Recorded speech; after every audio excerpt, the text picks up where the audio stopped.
మరో 9 రోజుల్లో ఎన్నికల కురుక్షేత్రం జరగబోతోందన్నారు AP CM YS Jagan. Hindupuram ప్రచార సభలో పాల్గొన్న సీఎం ఈ ఎన్నికలు ఎమ్మెల్యేలు, ఎంపీలను ఎన్నుకునే ఎన్నికలు మాత్రమే కాదని రాబోయే 5 ఏళ్ల భవిష్యత్తును నిర్ణయించే ఎన్నికలన్నారు.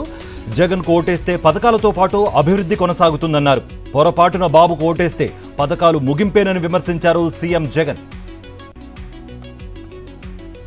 వైఎస్ఆర్ జిల్లా పులివెందులలో సీఎం జగన్ సతీమణి వైఎస్ భారతి ఎన్నికల ప్రచారం జోరుగా కొనసాగిస్తున్నారు. వైఎస్ భారతికి ప్రజలు అడుగడుగునా అపూర్వ స్వాగతం పలికారు. అందరినీ ఆప్యాయంగా పలకరిస్తూ ప్రచార పర్వాన్ని కొనసాగిస్తున్నారామె. చంద్రబాబు చర్యలతోనే పెన్షన్ల కోసం వెళ్లి 30 మంది వృద్ధులు ప్రాణాలు పోగొట్టుకున్నారని వైఎస్ఆర్సీపీ ఎంపీ విజయసాయిరెడ్డి ట్విట్టర్లో విమర్శించారు. మానవత్వం మచ్చుకైనా లేని బాబు ఇంటి దగ్గరికే వచ్చే పెన్షన్ల పంపిణీని అడ్డుకున్నారని అన్నారు. రాష్ట్ర వ్యాప్తంగా ఉన్న 68 లక్షల మందికి పైగా పెన్షనర్ల కష్టాలకు చంద్రబాబే కారణమని అన్నారు ఎంపీ అవినాష్ రెడ్డి. మండుటెండల్లో వృద్ధులు, వికలాంగులు బ్యాంకుల ముందు నిలబడేలా చేసిన పాపం చంద్రబాబుదే అన్నారు. వైఎస్ఆర్ కడప జిల్లా తోండూరు మండలంలో అవినాష్ రెడ్డి ప్రచారం నిర్వహించారు. చంద్రబాబు మేనిఫెస్టోను ప్రజలు నమ్మే పరిస్థితి లేదన్నారు. రాయచోటి ఎమ్మెల్యే గడికోట శ్రీకాంత్ రెడ్డి ఇచ్చిన హామీలు అమలు చేయడం చంద్రబాబుకు అలవాటు లేదన్నారు. 2 నాలుకల ధోరణితో మాట్లాడడం చంద్రబాబుకు అలవాటేనని శ్రీకాంత్ రెడ్డి విమర్శించారు. గతంలో మోదీని తిట్టి ఇప్పుడు మళ్లీ బీజేపీతో పొత్తు పెట్టుకున్నారని ఎద్దేవా చేశారు. విజయవాడ టీడీపీ ఎంపీ అభ్యర్థిగా పోటీ చేస్తున్న కేసినేని చిన్ని చీటింగ్ చిట్టాను దాదాపు 1000 డాక్యుమెంట్లతో చిన్ని చేసిన భాగోతాన్ని కేసినేని నాని బయటపెట్టారు.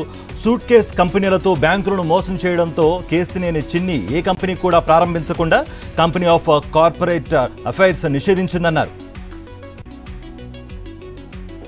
నగర నియోజకవర్గంలో వైఎస్ఆర్సీపీ ఎన్నికల ప్రచారం జోరుగా సాగుతోంది. వైఎస్ఆర్సీపీ ఎమ్మెల్యే అభ్యర్థి రోజా విస్తృతంగా ఎన్నికల ప్రచారం చేపడుతున్నారు. ప్రతి గడప గడపకు వెళ్లి వైఎస్ఆర్సీపీ ప్రభుత్వం అందించిన సంక్షేమ అభివృద్ధిని వివరించారు ఆమె. ప్రజలు అడుగడుగునా నీరాజనాలు పలికారు.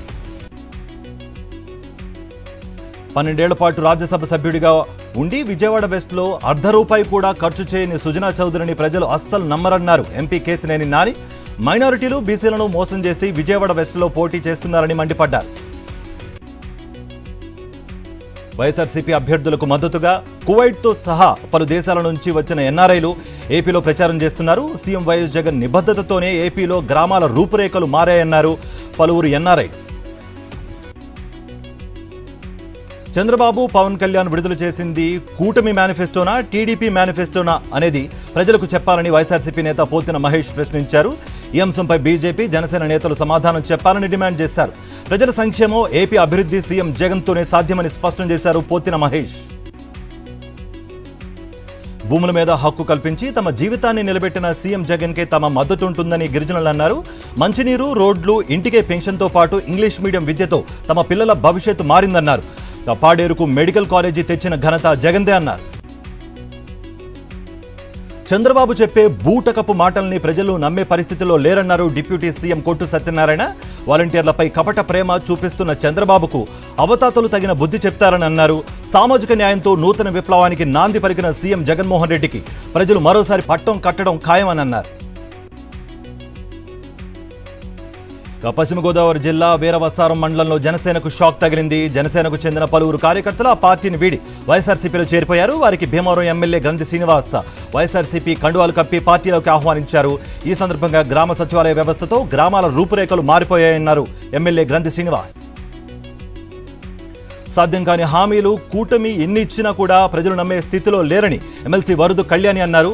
అనకాపల్లి జిల్లా పాయకరావుపేట వైఎస్ఆర్సీపీ ఎమ్మెల్యే అభ్యర్థి కంబాల జోగులకు మద్దతుగా ఆమె ఎన్నికల ప్రచారం నిర్వహించారు. పలు గ్రామాల్లో ఉపాధి హామీ కూలీలతో ఎమ్మెల్సీ వరుదు కళ్యాణి ముచ్చటించారు. అనంతపురం జిల్లా తాడిపత్రిలోని పలు వార్డుల్లో ఎమ్మెల్యే కేతిరెడ్డి పెద్దారెడ్డికి మద్దతుగా వైఎస్ఆర్సీపీ మైనారిటీ సీనియర్ నాయకులు ఫయాజ్ బాషా ఆధ్వర్యంలో విస్తృతంగా ఇంటింటి ఎన్నికల ప్రచారం నిర్వహించారు.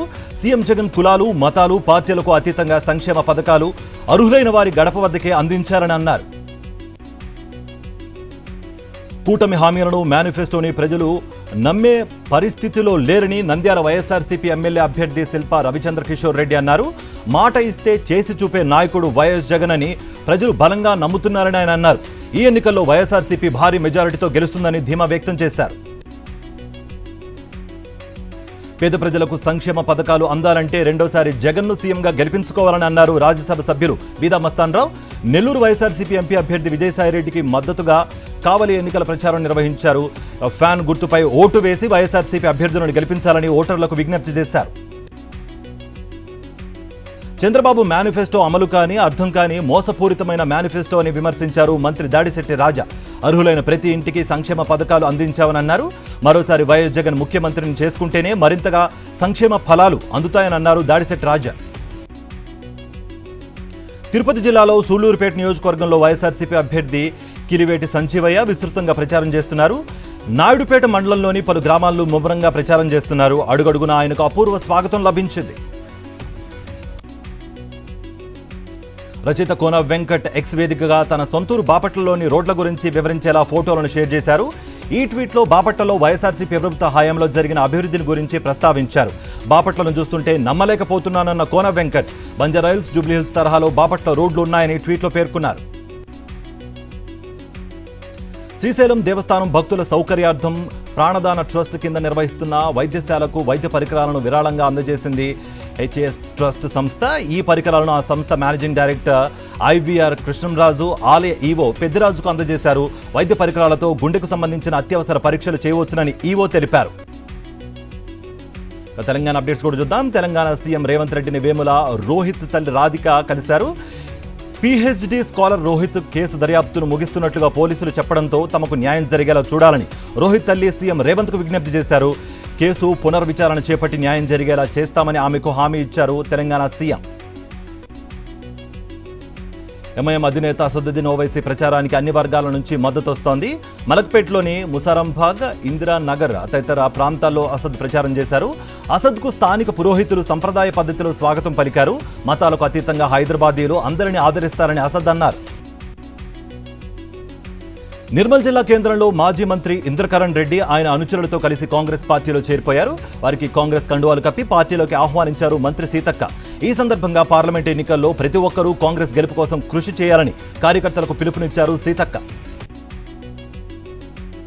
వరంగల్ పార్లమెంట్ కాంగ్రెస్ పార్టీ అభ్యర్థి కడియం కావ్యను అత్యధిక మెజారిటీతో గెలిపించాలని ఓటర్లకు విజ్ఞప్తి చేశారు ఎమ్మెల్యే గండ్ర సత్యనారాయణ. సిపిఐ కార్యాలయంలో ఆ పార్టీ ముఖ్య కార్యకర్తల సమావేశంలో ఆయన పాల్గొన్నారు. ఖమ్మంలో బీఆర్ఎస్ కు బిగ్ షాక్ తగిలింది. బీఆర్ఎస్ కు చెందిన ఖమ్మం కార్పొరేషన్ మేయర్ పోనుకొల్లు నీరజ్తో పాటు పలువురు కార్పొరేటర్లు ఆ పార్టీకి రాజీనామా చేసి మంత్రి తుమ్మల సమక్షంలో కాంగ్రెస్లో చేరిపోయారు. వారికి కాంగ్రెస్ కండువాలు కప్పి పార్టీలోకి ఆహ్వానించారు మంత్రి తుమ్మల. సూర్యాపేట జిల్లా మద్దిరాల మండల కేంద్రంలో బీఆర్ఎస్ పార్లమెంట్ ఎన్నికల సన్నాహక సమావేశం జరిగింది. ఈ సమావేశంలో భువనగిరి బీఆర్ఎస్ ఎంపీ అభ్యర్థి క్యామ మల్లేష్ యాదవ్ పాల్గొన్నారు. కాంగ్రెస్ పార్టీ అధికారంలోకి వచ్చిన 4 నెలలు అవుతున్నా కూడా ఒక్క గ్యారంటీని కూడా పూర్తిగా అమలు చేయలేదని ఆరోపించారు. హైదరాబాద్ మెట్రో రైలు మరో ఘనతను సొంతం చేసుకుంది. తాజాగా 50 కోట్ల ప్రయాణికుల మైలు రాయిని దాటింది. మెట్రో రైలుతో 14.5 కోట్ల లీటర్ల ఇంధన ఆదాయ అయిందన్నారు. ప్రతిరోజు సగటున 5.5 లక్షల మంది ప్రయాణిస్తున్నారని అన్నారు.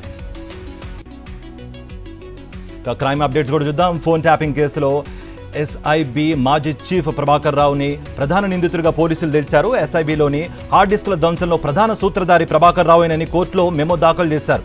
ఫోన్ ట్యాపింగ్ వ్యవహారం వెలుగులోకి వచ్చిన తర్వాత అమెరికాకు వెళ్లిపోయిన ప్రభాకర్ రావు కోసం పోలీసులు ఇప్పటికే లుకౌట్ నోటీసులు జారీ చేశారు. శంషాబాద్లో సరైన పత్రాలు లేకుండా తరలిస్తున్న 34.78 కిలోల బంగారం, 43.60 కిలోల వెండిని సీజ్ చేశారు. వీటి విలువ దాదాపు 23 కోట్లకు పైగా ఉంటుందని పోలీసులు అంచనా వేస్తున్నారు. ముంబై నుంచి ఈ బంగారాన్ని హైదరాబాద్కు తరలించినట్లుగా అనుమానిస్తున్నారు. కాకినాడ జిల్లా పిఠాపురంలోని గొల్లప్రోలు టోల్గేట్ వద్ద పోలీసులు చెకింగ్లో 17 కోట్ల విలువైన బంగారు ఆభరణాలు స్వాధీనం చేసుకున్నారు. వైజాగ్ నుంచి కాకినాడకు చెందిన 5 ప్రముఖ జ్యువెలరీ షాపులకు తీసుకెళ్తున్నట్టుగా సిబ్బంది తెలిపారు. పత్రాలు పరిశీలించిన అధికారులు పోలీసుల సమక్షంలో కాకినాడ ట్రెజరీకి అప్పగించారు. నంద్యాల జిల్లా గాజుపల్లి ఇంటర్ డిస్ట్రిక్ట్ చెక్పోస్ట్ వద్ద పోలీసులు వాహన తనిఖీలు చేపట్టారు. సోదాల్లో భాగంగా రాజస్థాన్ లారీలో అక్రమంగా తరలిస్తున్న మద్యంను పోలీసులు సీజ్ చేశారు. నిందితుల నుంచి 54 లక్షల విలువైన మద్యం సీసాలను స్వాధీనం చేసుకున్నారు. కేసు నమోదు చేసుకుని దర్యాప్తు చేస్తున్నారు పోలీసులు.